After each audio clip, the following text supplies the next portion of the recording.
Tomorrow is Thanksgiving, and today I decided to show you guys how to make cornbread dressing.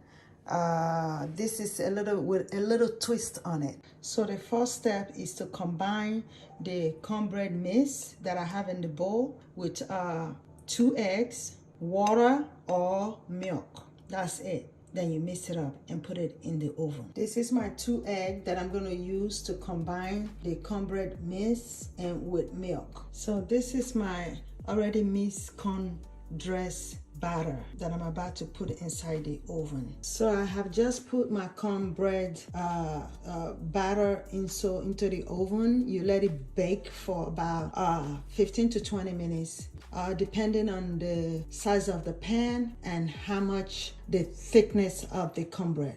But the easiest way to find out if it's ready is to take a toothpick, stick it in there, it come out clean, it's ready to bring out, and let it cool before you start your combining all your ingredients. The onions, I will show you how you're gonna saute the onion and the celery together. The easiest way to slice the celery is once you clean it, cut off the two ends, wash it, and split it into threes. I split them into threes. So when you chop it, it will be small bites. This is my onion chopped up. So the process of shaving the corn is pretty much using a deep bowl so the corn will not be splashing on you or splashing all over the place. So when you use a deep bowl like this and you shave the corn off the cob, that is the process. So the next step is to blend the corn. Actually not blending it to mush, but kind of crush it. Give it just one crush to crush it a little bit. My fresh corn, I try to divide it into 2, crush half and leave half, because I do like to see bits of corn inside the corn dressing. So my fresh corn, most of the time I leave it like that, not to crush it. If you want to crush it, you can crush just half, but this bag is gonna be crushed because I want it to give it the creamy. That's what I usually buy. I usually don't buy the corn, canned corn, the creamy canned corn. I buy the frozen one. But in this case, because I can't find the frozen cream corn in the bag, I just bought 2 cans, and I'm going to crush this. I will show you the crushed corn once I'm finished. This is the blender. I'm gonna put it inside the blender and give it just like 2-3 buzz, and that'll be it. This is how the corn look when it's crushed. It depends on how powerful your blender is.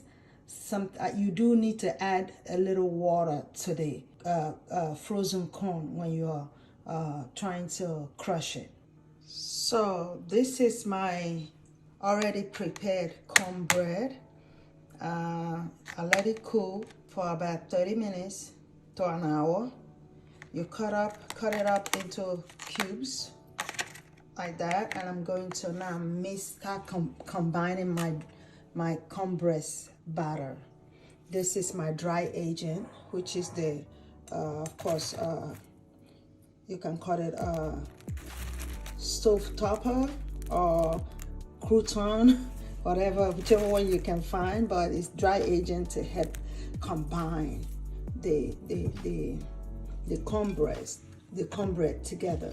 And also I will be using 4 eggs in this combination with the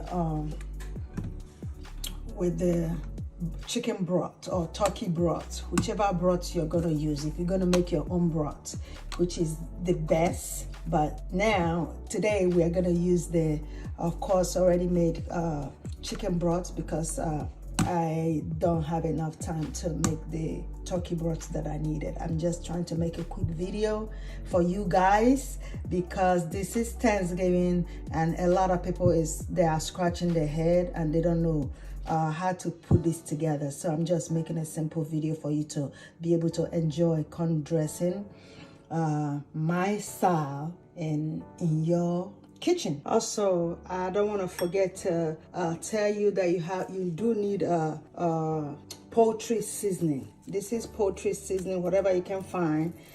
This is what I can find here about poultry seasoning.